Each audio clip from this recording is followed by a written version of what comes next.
Autre chose.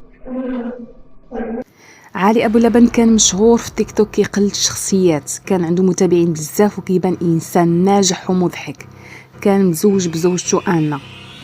من وراء الكاميرا العلاقه ديالو مع الزوجه ما كانتش مزيانه، غيره زايده، مراقبه مستمره، مشاكل وخناقات حتى وصلوا لمرحله الانفصال. في نهار من الايام علي شك ان الزوجه ديالو دخلات واحد الراجل للدار، قرر يراقبها وحتى سمع صوتهم.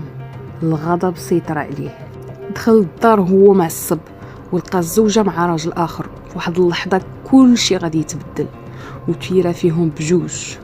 الغريب والمرعب انه مشى من بعد عند بنته الصغيره وكأن ما وقع والو، ولكن الشرطه شدته بسرعه حيث الادله كانت واضحه.